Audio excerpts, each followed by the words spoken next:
I am Dr. Rishikesh Bagchi, Associate Professor of Physiology, Malda Medical College. Today I am going to discuss about the hormone of adrenal cortex. So basically, when we talk about the hormones of adrenal cortex, basically adrenal glands, these are the two kidneys, and adrenal glands are situated just over the kidneys. Each of the adrenal glands is comprised of mainly two structures. One is called adrenal cortex, that is the basically outer portion of the adrenal gland, and inside there is adrenal medulla. And when we talk about the adrenal cortex and the hormones secreting from the adrenal cortex, these hormones are basically essential for life. That is the glucocorticoids, mineralocorticoids, and sex steroids and androgens. But the hormones, those are secreted from the adrenal medulla, that is the epinephrine and non-epinephrine. They are basically not the essential hormone for our life, but those hormones are basically required for emergency purpose. For basically we call them those sympathetic hormones, are basically responsible for fight and flight reaction. So we'll discuss about the functions of those hormones, basically adrenaline, non-adrenaline, or rather we call it epinephrine and non-epinephrine, in the following classes. But today we'll concentrate our discussion only over adrenal cortical hormone. And the adrenal cortical hormone, if we see that, it is histologically divided mainly three areas. The outer portion of the adrenal cortex is called the zona glomerulosa. Middle portion called is zona fasciculata, and inner adrenal cortex is called zona reticularis. Zona glomerulosa, the most important hormone that is secreted from it is called mineralocorticoids, and these hormones are prototype is aldosterone, and these mineralocorticoids are mainly regulate the mineral balance, that is the sodium and potassium balance in our body. From zona fasciculata of the adrenal cortex, the most important hormone that is secreted is called glucocorticoids, or rather in a very common term we call them mainly cortisol. And apart from cortisol, corticosterone, cortisone, these hormones are also secreted from zona fasciculata. And these hormones, that is the cortisol and other types of glucocorticoids, they mainly regulate our metabolic system or metabolic functions, like that of glucose metabolism, protein metabolism. So these hormones are mainly regulate our energy and metabolic functions. And the inner portions is called the zona reticularis, and these part of the adrenal cortex is mainly responsible for production of androgens, and these androgens are epiandrosterone, dehydroepiandrosterone. These are the special types of androgens produced from these zona reticularis.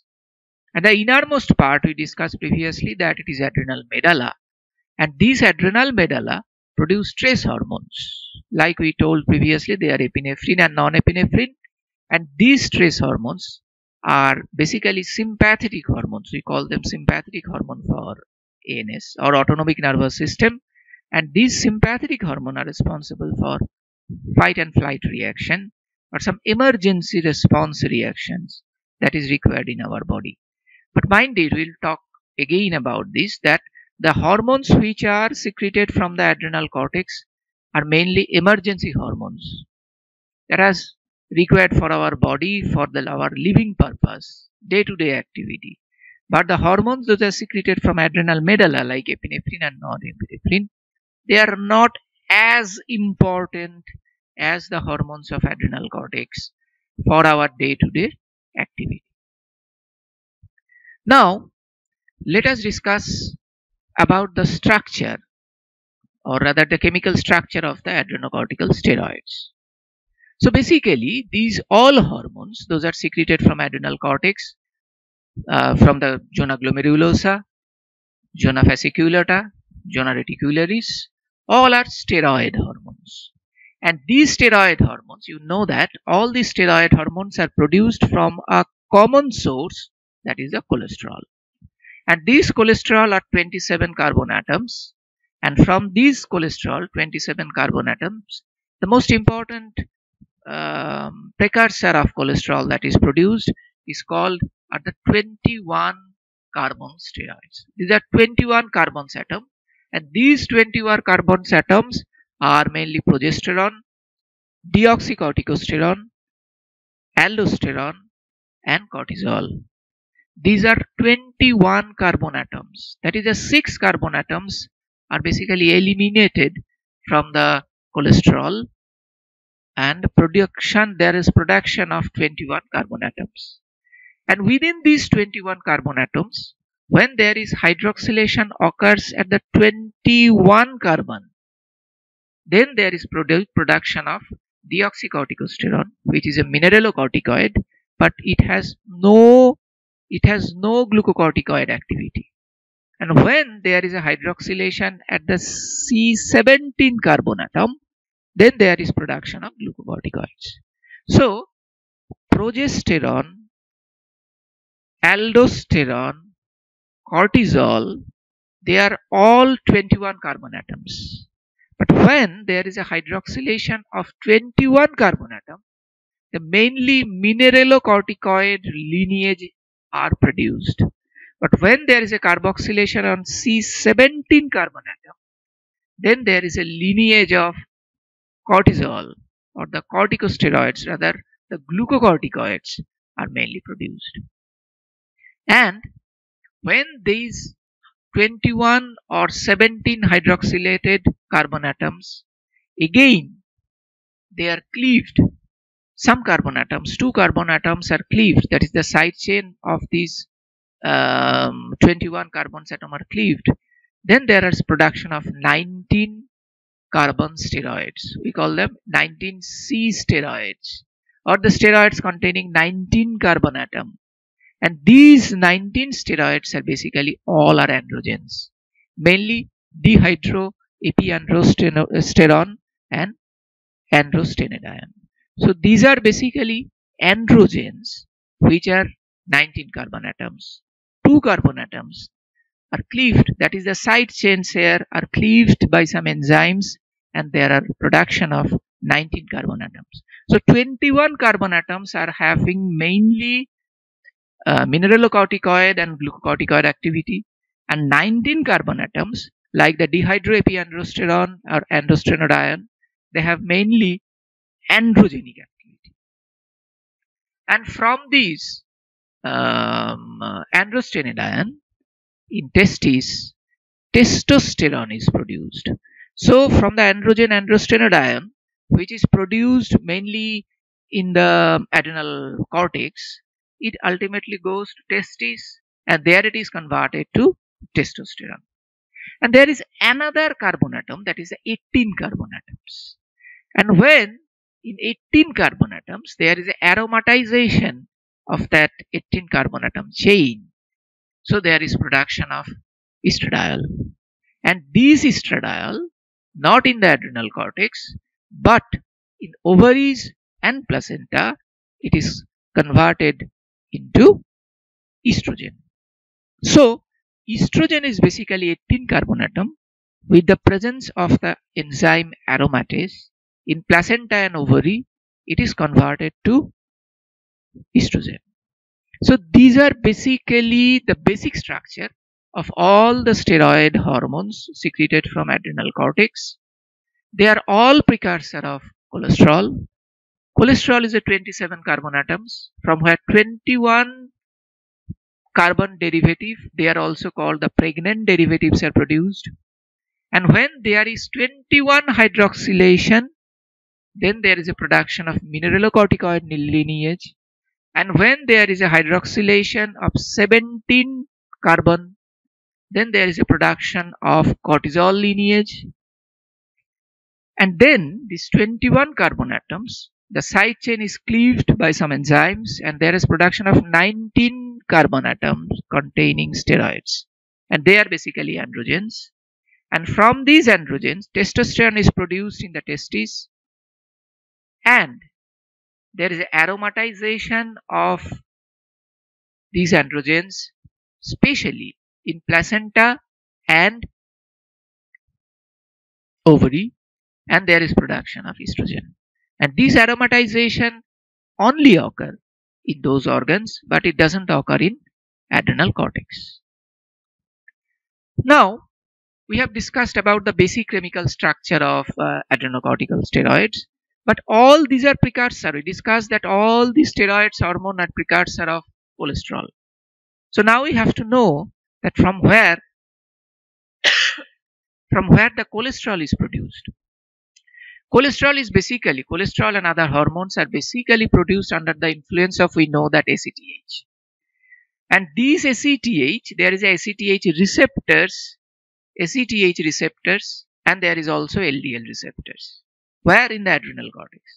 And when LDL binds with these LDL receptor, LDL enters within the adrenal cortical cells, and ACTH binds with its receptors. When ACTH binds with the ACTH receptor on the surface of adrenocortical cells, then under it is a G protein coupled receptor which converts ATP into cyclic AMP. Cyclic AMP then activates protein kinase A, and protein kinase A phosphorylate CEH, or cholesterol ester hydrolase. So when protein kinase A phosphorylates cholesterol ester hydrolase, it is activated and it converts cholesterol esters into cholesterol. So a lot of cholesterol esters that are basically present in the lipid droplet of adrenocortical cells, they are converted to cholesterol. Then cholesterol goes to mitochondria and gets converted to pregnenolone. And there is then shuttle reaction between these mitochondria and smooth endoplasmic reticulum, and this pregnenolone then converted to cortisol. And when the cortisol is produced in the mitochondria along with the SER, or smooth endoplasmic reticulum, then the cortisol is released from the adrenocortical cells. So this is how, under the biochemical influence of ACTH, the cholesterol ester is converted to cholesterol and cortisol is produced. So these are the very important steps of cortisol biosynthesis under the influence of ACTH. Now, if we see the structure, the basic biochemical reaction that take place within the adrenal cortex, how is a different type of hormones are produced. We know that they are all precursors of cholesterol, and the rate limiting enzyme that is present is called the cholesterol desmolase. And ACTH basically stimulates this enzyme cholesterol desmolase and the production of pregnenolone. And from the pregnenolone, then the first hormone that is produced is the progesterone. And we discussed previously that progesterone is a 21 carbon atom steroid, and from progesterone 21 beta hydroxylase acts and production of corticosterone, and from corticosterone to aldosterone. And then another pathway, there is 17 alpha hydroxylation and production of cortisol as well as androstenedione, and from androstenedione there is production of testosterone in the testes, and estradiol, production of estradiol in the ovary and placenta. So one of the things that is very important you have to look for, that the two important enzymes are basically there, other three, that is a cholesterol desmolase, which is called the rate limiting enzyme, and it is basically stimulated or activated by ACTH. And after activation of cholesterol desmolase by ACTH, there is production of pregnenolone, and from pregnenolone, being the mother molecule, the three other important hormones are produced. One is aldosterone, that is a mineralocorticoid lineage; cortisol, that is a lineage of glucocorticoids, and androstenedione or androgen. And from androstenedione, testosterone is produced in the testis and estradiol is produced in the ovary. And other two very important enzymes apart from cholesterol desmolase, one is 21 beta hydroxylase and another very important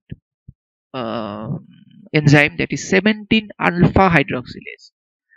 If there is a deficiency of 21 beta hydroxylase, then there is lack of production of aldosterone and cortisol. See that 21 beta hydroxylase is responsible for production of both aldosterone and cortisol. And when the aldosterone and cortisol are less amount produced, then there is a hypersecretion of androstenedione and androgens.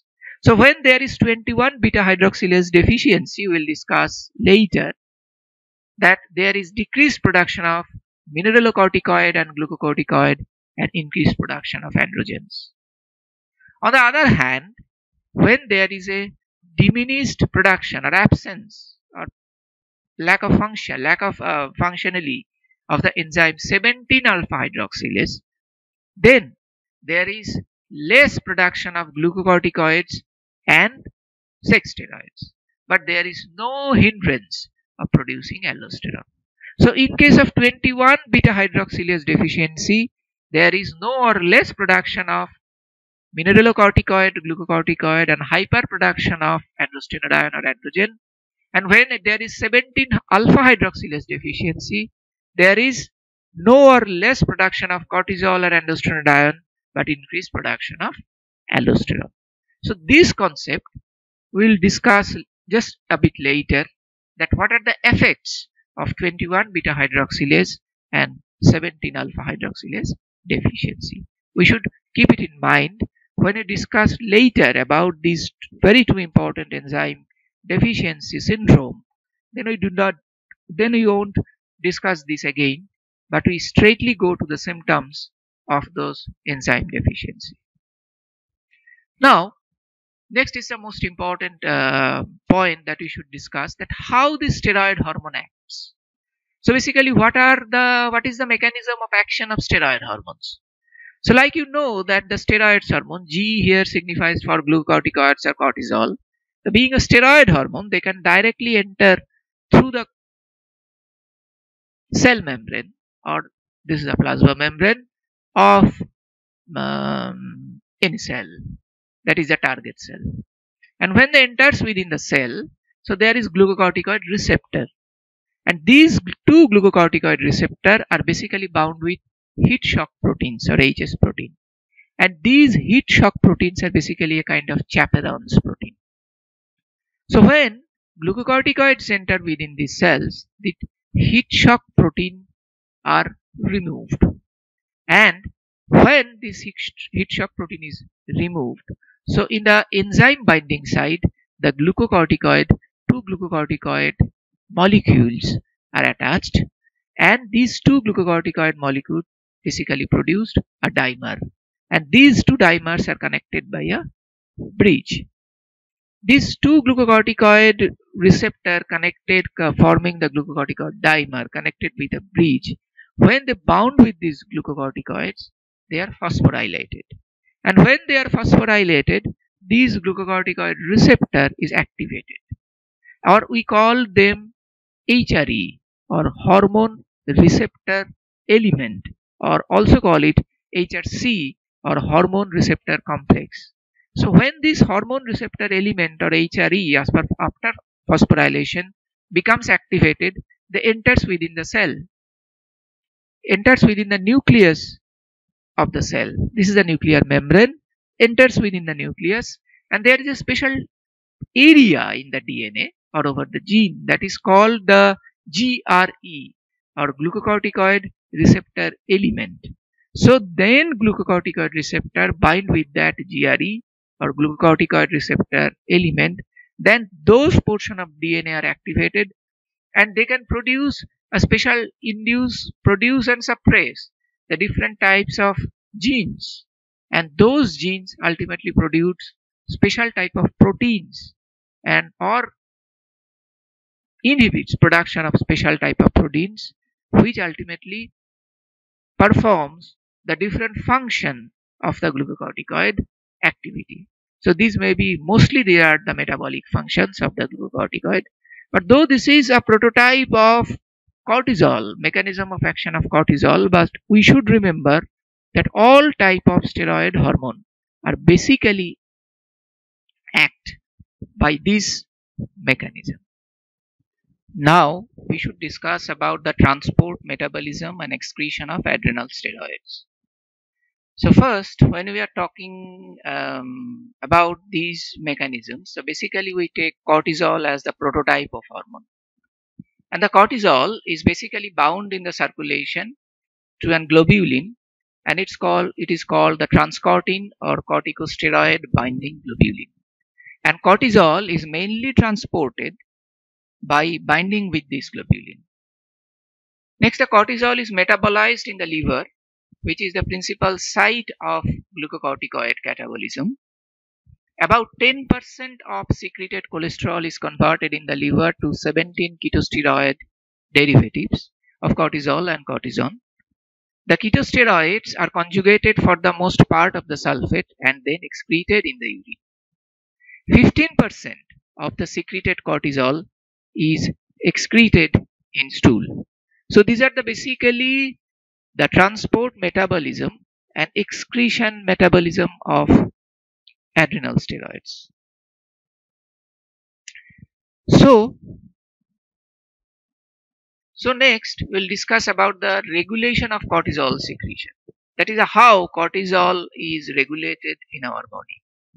So first we know that in the hypothalamus there is a paraventricular nucleus in hypothalamus.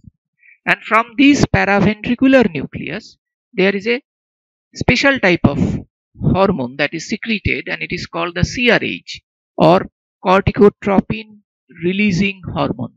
And you know that these hormones are basically releasing hormones, and this CRH is produced and released from paraventricular cells, and then CRH comes into the portal circulation and directly go to the anterior pituitary.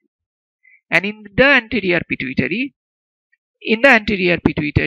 it ultimately enters into the anterior pituitary, and there are special type of cells in the anterior pituitary which are called the corticotrophs. And from the corticotrophs of anterior pituitary, ACTH hormone is produced. And before production of ACTH, we know that previously there is POMC is produced, that is pre-opiomelanocortin, and from the POMC or pre-opiomelanocortin, ACTH is produced. And when ACTH is produced in the anterior pituitary, then it ultimately goes to the adrenal gland in the adrenal cortex. And previously we discussed that how ACTH will ultimately stimulate via a G protein coupled receptor which is linked with cyclic AMP, and then it ultimately produce the cortisol in the adrenal cortical cells, both in the mitochondria as well as on the smooth endoplasmic reticulum. And when the cortisol is released from the adrenal cortex, it ultimately comes into the circulation, and that cortisol ultimately downregulate the production of ACTH as well as CRH. And another thing you have to consider that this CRH or corticotropin releasing hormone secretion is basically controlled by 4 impulses.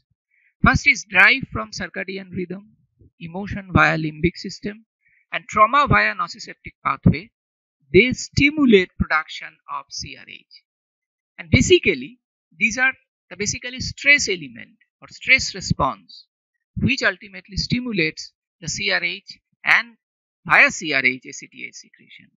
And another is afferents from NTS or nucleus tractus solitarius. These basically inhibit production of ACTH and CRH, ACTH, and in the long run the production of cortisol. So these are the basically 4 elements, among which 3 stimulates production of CRH, ACTH, and cortisol, and a single entity which ultimately inhibit production of CRH, ACTH and cortisol. Now, next we discuss that another adrenocortical steroid, that is the aldosterone, and how the aldosterone secretion is controlled.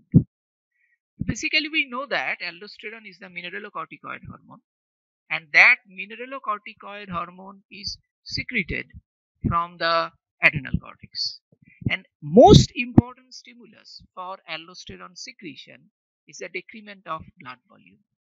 So when there is any decrease in the blood volume, which may be in the form of hemorrhage, upright posture, or even sodium deprivation, there is decreased extracellular fluid volume. And when there is a decreased extracellular fluid volume, we know that in the kidney, in the JG apparatus or juxtaglomerular apparatus, from there a special type of hormone is produced, and it's renin. And when renin is produced, the only one function and the most important function it performs, that it converts angiotensinogen to angiotensin 1.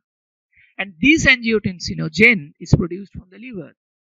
And this angiotensin 1 is again converted to angiotensin 2 with the help of an enzyme, that is ACE, or angiotensin converting enzyme. And then this angiotensin 2 ultimately acts over the zona glomerulosa and aldosterone is produced.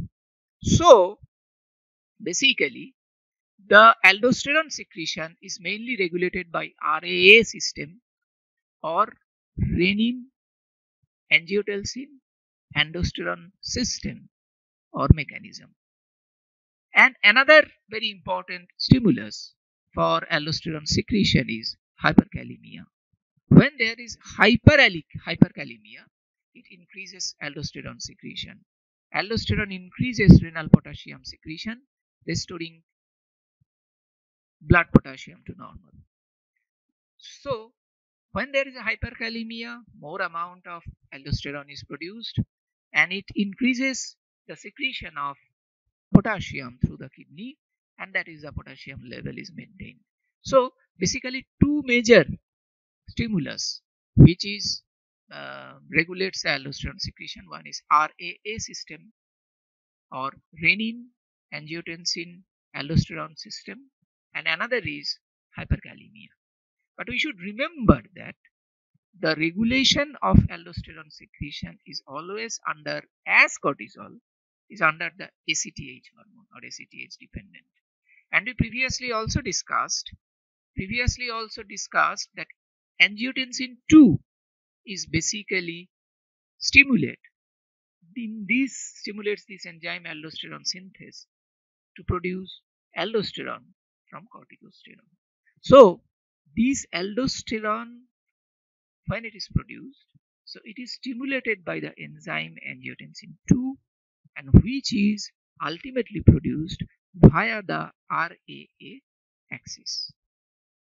And we should remember here another point that is very important, that this cortisol synthesis, the most important part of cortisol synthesis is that cortisol synthesis is under circadian rhythm, that the secretion of cortisol oscillates with a 24-hour periodicity. For those who sleep at night, cortisol levels are highest just before the waking at 8 a.m. and the lowest level of cortisol is in the evening at 12 midnight. So it's a very important hormone which is secreted under the circadian rhythm. So and it is regulated by the CRH, ACTH, and also a very important biological clock that is known as circadian rhythm regulates the synthesis of cortisol.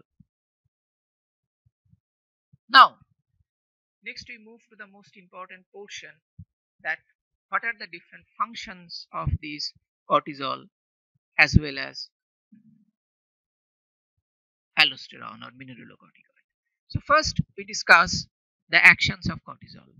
So most important action of cortisol is the effect on metabolism.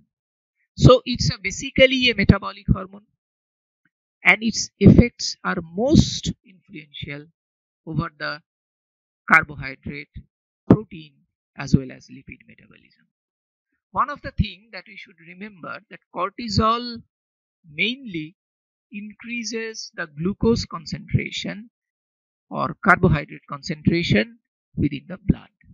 So it is basically an anti-insulin hormone, and for this glucogenesis purpose, it increases the protein catabolism. So it increases the protein breakdown basically in muscle and also decrease the protein synthesis and thereby providing more amino acid to the liver and gluconeogenesis. So it increases gluconeogenesis by protein metabolism and also decreased in protein synthesis. And second thing, it is important that it decreases glucose utilization within the cell, and it also decreases the insulin sensitivity to adipose tissue. Thereby it performs anti-insulin action as well as increases the glucose concentration in the blood. And another important function is that it increases lipolysis, which provides more glycerol to the liver for gluconeogenesis. So these are basically the major effects of cortisol in metabolism. Second function is effect on water metabolism. So cortisol is basically has some mineralocorticoid activity that it causes sodium retention, and as it causes sodium retention to a very minor amount, and that ultimately lead to water reabsorption. So when there is hypercortisol or when there is excess cortisol in the body, so there is also decreased excretion of water and increased accumulation of water in the body. Third is effects on nervous system. So when we discuss the effects of nervous system of cortisol, that is not very much significant, but we should remember that glucocorticoids cause appearance of or some changes in EEG changes or EEG waves, and the EEG waves under the influence of glucocorticoids are slower than normal alpha rhythm, and there is also some personality changes due to the presence of glucocorticoids. When it is mild during the absence of glucocorticoid, so it includes irritability, apprehension, and inability to concentrate. So that is also important that glucocorticoid had some psychogenic role as well as it causes some changes in EEG. Another important function of glucocorticoid is that, and one of the most important function of glucocorticoid is that its effect in blood cells and immunity. So what are the changes that it basically do? It basically does an anti-inflammatory effects, the most important anti-inflammatory effects and immunosuppression function. And anti-inflammatory effects includes that glucocorticoid induce the synthesis of lipocortin, and that lipocortin is an inhibitor of phospholipase A2. And from our previous knowledge, we know that phospholipase A2 is the major substance which ultimately induces immunogenic response. So it basically decreases production of phospholipase A2, and that ultimately causes decreased in immunity. Glucocorticoids inhibits the production of interleukin 2, and these interleukin 2 also inhibit proliferation of T lymphocytes.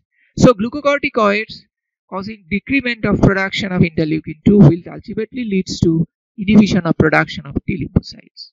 And the third role of glucocorticoid that it inhibits release of histamine and serotonin, and that inhibition of secretion of histamine and serotonin is also responsible for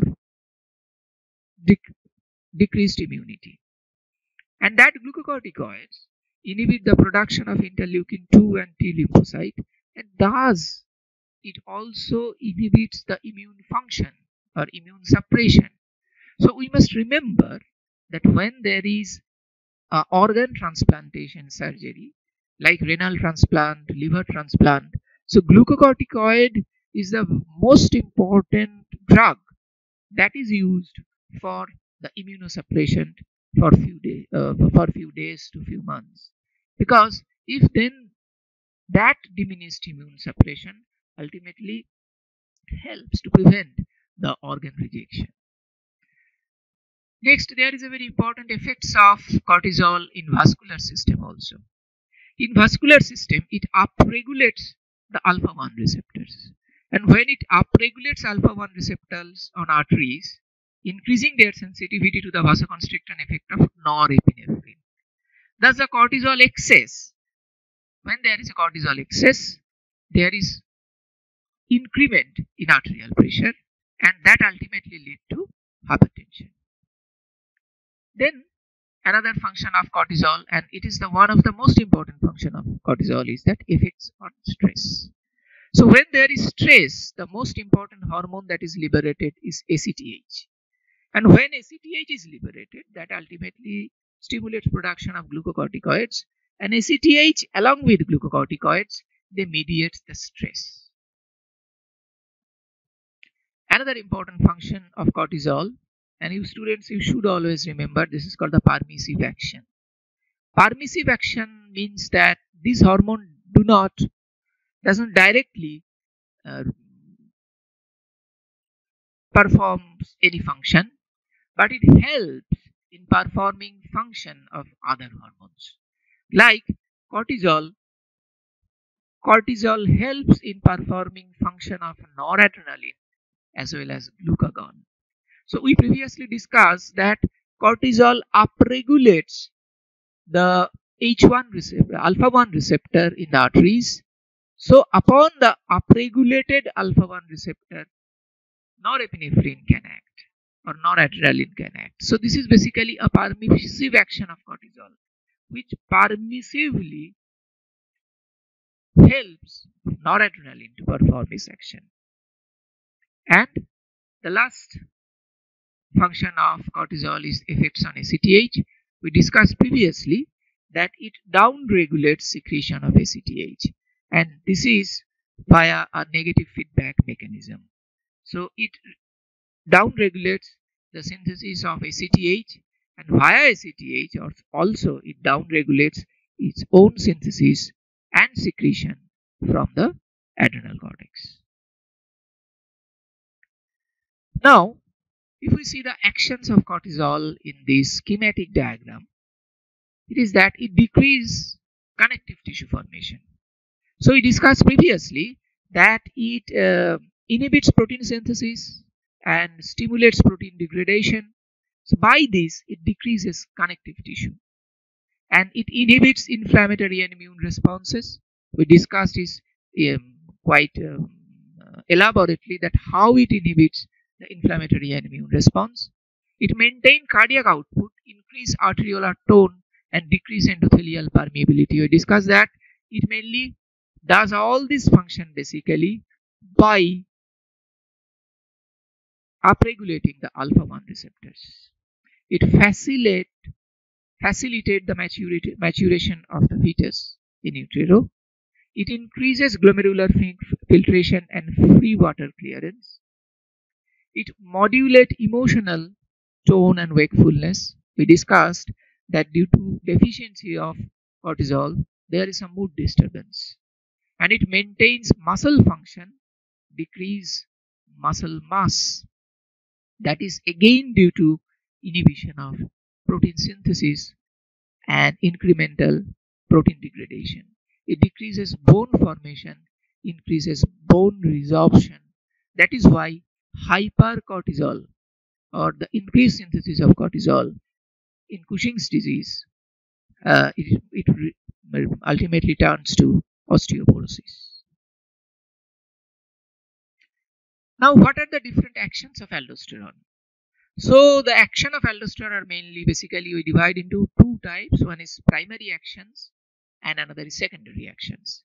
Primary action is that aldosterone mainly three. First, it increases renal sodium reabsorption by acting on the principal cells of the distal tubule and collecting duct, and it also increases the renal potassium excretion.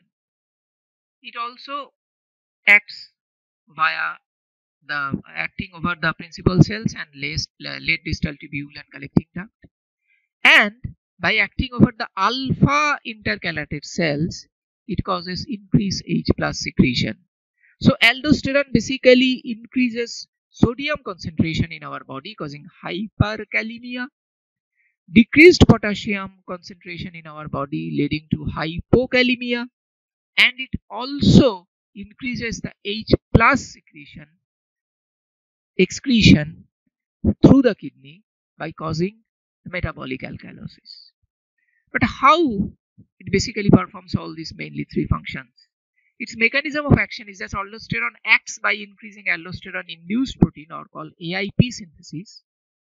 AIP increases membrane permeability, number of thiazide sensitive NaCl cotransporter, increases the content of sodium potassium ATPase pump, and increases the Krebs cycle enzyme activity and phospholipase activity. So basically aldosterone performs all this action by production of a special type of protein. Its name is AIP, or aldosterone induced protein. Aldosterone also has some effect on sweat glands and salivary glands and colon. Sweat and salivary glands secretes large amount of sodium chloride with the help of aldosterone. Aldosterone decreases loss of sodium and chloride in sweat. Aldosterone stimulates sodium reabsorption from colon while enhancing potassium secretion. And the secondary effects of aldosterone is that effects of plasma sodium concentration that we previously discussed, that it causes hypernatremia, it causes hypokalemia. Okay, so this is the basically secondary effects of aldosterone. And another very important point, you have to remember that what is aldosterone escape. So in hyperaldosteronism, we have found that there is more production of sodium. So when there is incremental production of sodium, that ultimately leads to volume overload. That is water accumulation and volume overload. And that increased in ECF volume ultimately, again, when there is increased ECF volume, we know that increased volume, when it is 10 to 15% increased in ECF volume, there occur pressure diuresis, that is excretion of sodium and water in urine is increased in spite of continued action of aldosterone. And this phenomenon is called the aldosterone escape, and this is mainly done by another hormone, and its name is ANP. So aldosterone escape, that when aldosterone hyperaldosteronism, more aldosterone is produced, and we know that it's having a mineralocorticoid activity, is produces sodium reabsorption, and ultimately sodium reabsorption causes more ECF volume, and that ECF volume, incremental ECF volume, induces production of ANP, and that ANP ultimately causes water diuresis, and that is the known as the aldosterone escape, or the function of escape. Aldosterone is gradually decreased. So it is a mechanism by which aldosterone secretion is regulated, but this regulation is done by another hormone, and the most important hormone here is ANP, or atrial natriuretic peptide. Now we discuss that what are the different features of adrenocortical hormonal excess and deficiency. So when we discuss about the hormonal excess, first we discuss about what is the effect of cortisol excess. And this cortisol excess, basically when we discuss, this is known as Cushing syndrome, because this syndrome was first described by Cushing. And when we discuss about the Cushing syndrome, we should remember that there are mainly two terminology. One is called the Cushing syndrome, and another is called the Cushing's disease. So basically we should concentrate that what is Cushing syndrome and what is Cushing's disease. So basically the cortisol synthesis may be increased by two mechanisms. If the ACTH secretion is increased, or there is a ACTH secreting tumor in the adrenal pituitary which causes increased ACTH secretion, that ultimately will lead to incremental cortisol synthesis. That increased ACTH ultimately producing more cortisol and causing features, these are known as Cushing's disease. And when we apply glucocorticoid from externally in the form of drugs, or the production of glucocorticoid which is ultimately restricted to the cortisol and not dependent upon the ACTH, that is known as Cushing syndrome. So basically, when we talk about the Cushing syndrome, it is mainly occur due to pharmacological increased or pharmacological doses of glucocorticoid. So what are the features of this Cushing syndrome, or rather Cushing's disease? So basically, if we start from above below, then there is psychosis. So when there is increased glucocorticoid synthesis, we discussed previously that it may cause psychosis. There is cataract formation, mild exophthalmos, and these cataracts and mild exophthalmos may be produced due to water reabsorption of glucocorticoids. It causes hypertension, and we discussed that it is mainly due to the alpha-1 synergistic activity. It causes centripetal obesity. So the obesity, the hands and legs are very thin, and the deposition of fat mainly surrounding the abdomen, and it is called the centripetal obesity. There is formation of stria. Why there is formation of stria? Because the blood vessels are dilated, but there is lack of collagen in the blood vessels and lack of protein also. The skin is very thin, so that blood vessel is ultimately ruptured, and as there is a lack of collagen synthesis, so they are also poorly healed, and so there is production of stria over the skin. Decreased skin synthesis, wasting and weakness of proximal thigh muscles due to muscular activity, due to decreased increased muscular wasting due to the protein degradation by cortisol. There is a bruising due to the poor wound healing and decreased platelet function. Tendency to infection with poor inhaling and little inflammatory response. We discussed this previously. And osteoporosis, because it causes increases bone metabolism, so it causes osteolysis, ultimately leading to osteoporosis. It may have exuberant callus with fractures. There is menstrual disturbances. There is hyperglycemia. We also discussed that cortisol has anti-insulin activity, and those anti-insulin activities ultimately leads to hyperglycemia. Loss of height and back pain from compression fracture. This is a side effect of osteoporosis. There is peptic ulcer due to the poor healing of stomach mucosa by the acid.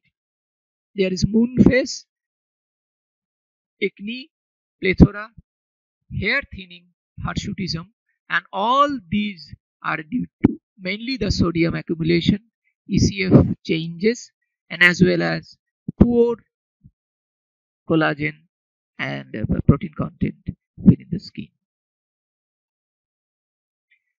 Now, as previously we discussed that what are the effects of adrenocortical hypersecretion, but what are the effects of adrenocortical insufficiency? And these adrenocortical insufficiency, we basically call them Addison's disease. And this may be due to primary adrenocortical insufficiency, or we call Addison's disease, is most commonly caused by autoimmune destruction of adrenal cortex and causes acute adrenal crisis. And this autoimmune destruction of adrenal cortex, or there may be also tuberculosis in the adrenal cortex, which ultimately lead to adrenocortical insufficiency.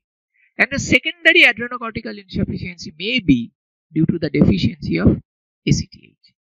But When there is adrenocortical insufficiency or Addison's disease, there are different types of features. Like there is decreased adrenal glucocorticoid, androgen, mineralocorticoid, and which ultimately stimulates the production of ACTH. And when there is an increased production of ACTH, we know that ACTH has MSH type activity, and it ultimately causes increased production of melatonin, and increased production of melatonin will ultimately lead to hyperpigmentation. And as cortisol has, we discussed that has anti-insulin activity, so decreased production of cortisol will ultimately lead to hypoglycemia, and decreased production of aldosterone will ultimately leads to decreased production of sodium, that is the hyponatremia, but also the potassium concentration is increased, that will lead to hyperkalemia. And as deficiency of aldosterone, there is hyponatremia, the subject will suffer from huge ECF contraction, volume contraction, hypotension, hyperkalemia, metabolic acidosis, and that ultimately leads to extreme weakness.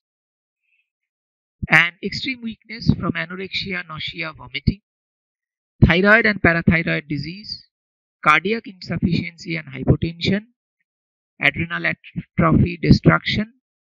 There may be diarrhea, abdominal pain, and muscle weakness.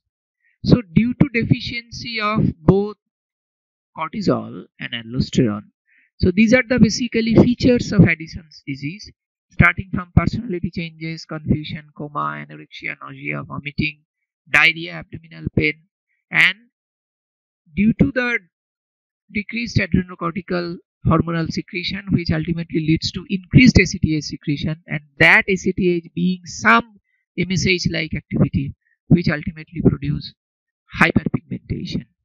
And that hyperpigmentation is also visible mainly in the buccal mucosa, in the lips, and in the inside the mouth, and inside the mucosal structure. Now, as we discuss the hypoaldosteronism features in Addison's disease, now we discuss that what are the features of hyperaldosteronism.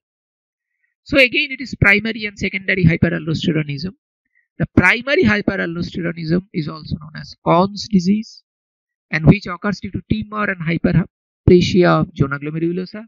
And secondary hyperaldosteronism occurs due to some extraadrenal cause, which stimulates renin, angiotensin, aldosterone synthesis stimulation, like the cirrhosis of liver and nephrotic syndrome. Now, what are the features of hyperaldosteronism? And when there is a hyperaldosteronism, we know that there is increased sodium reabsorption, increased water retention, and which ultimately cause hypertension, and it produces again hypokalemia and metabolic alkalosis, because hyperaldosteronism will ultimately cause more excretion of potassium and H plus ion through the urine. Now we have come to the last section of our adrenocortical disorder, and now we move on to our discussion of adrenogenital syndrome. So before starting the adrenogenital syndrome, we'll go again to our previous slides when we discussed previously that when we discuss this chart, we discuss that there are mainly two hormones. One is 21 beta hydroxylase and another is 17 alpha hydroxylase. The deficiency of these two enzymes ultimately lead to two types of disorder. But among these two, the most important is 21 beta hydroxylase deficiency, and this 21 beta hydroxylase deficiency ultimately causes decreased production of aldosterone and cortisol and resulting hyper secretion of adrenal androgen. And when there is a deficiency of 17 alpha hydroxylase, it causes decreased production of cortisol and adrenal androgen, but incremental production of aldosterone or mineralocorticoids. So now we'll discuss that what are the different effects of this 21 beta hydroxylase as well as 17 alpha hydroxylase deficiency. So when we start our discussion, we again make it clear that the 21 beta hydroxylase deficiency is the most common, and this ultimately lead to adrenogenital syndrome. So in this 21 beta hydroxylase deficiency, there is decreased production of cortisol as well as aldosterone and increased production of adrenal androgens. So increased production of adrenal androgens will ultimately lead to baldness, receding hairlines, androgenic flush, small breasts in female, heavy arms and legs, enlarged clitoris, and male pattern of distribution of pubic hair, and also hirsutism. But this increased amount of androgen will ultimately, these all features are basically called the virilization, and this virilization is well seen in case of female. And there is also early acceleration of linear growth, early appearance of pubic axillary hair as we discussed previously. And another most important issue is that in this adrenogenital syndrome there is suppression of gonadal function in both men and women. So in adrenogenital syndrome, not only there is virilization in female, but also that is in case of both male and men and women, there is suppression of genital function. So that ultimately may lead to infertility in both male and females. And the second important enzyme deficiency is 17 alpha hydroxylase deficiency, and that 17 alpha hydroxylase deficiency ultimately leads to increased production of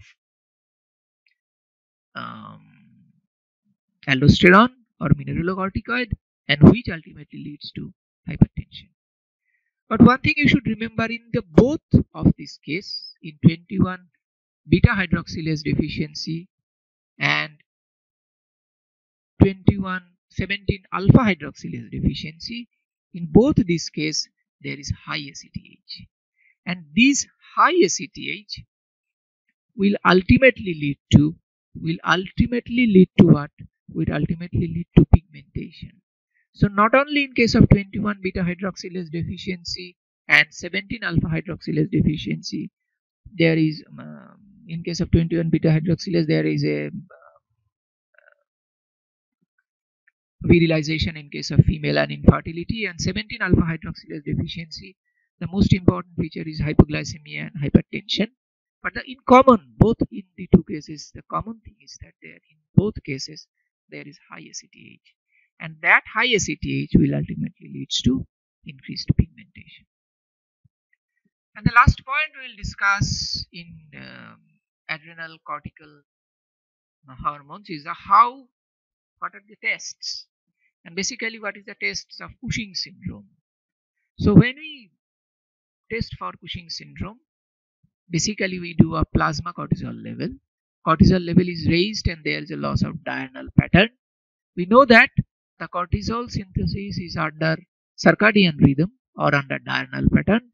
So we have to take the plasma cortisol level and we have to assess that what is the level. If it is increased, then we can think that it is maybe due to hypercortisol. Another is dexamethasone suppression test. This test is based on the ability of the dexamethasone to suppress ACTH secretion. So before doing the test, basically what we do, we apply dexamethasone. Before testing, we apply dexamethasone before doing the test, and this dexamethasone is a synthetic glucocorticoid. It inhibits the ACTH secretion. In normal person, low dose dexamethasone inhibits or suppress the ACTH secretion and consequently causes cortisol secretion. But the persons with ACTH secreting tumor, low dose dexamethasone doesn't inhibit the cortisol secretion, but high dose dexamethasone does. In person with adrenal cortical tumors, neither low or nor high dexamethasone inhibits cortisol secretion. So by dexamethasone suppression tests, basically we can assess that whether this disease or hypercortisol is due to increased ACTH secretion or due to increased cortisol secretion due to the tumor in adrenal cortex. So basically we can differentiate between the causes of the hypercortisol or Cushing's disease in case of with the help of dexamethasone suppression test, and also the 24 hours urinary cortisol. We previously discussed that the cortisol after degradation is released um, as 17 ketosteroids in urine. Very sorry. So glucocorticoids are also is also released in urine. So 24 hours free urinary cortisol level, if we can assess, then we can know that if there is a high cortisol in urine, then we can tell that it may be due to the hypercortisol level in blood in Cushing's disease.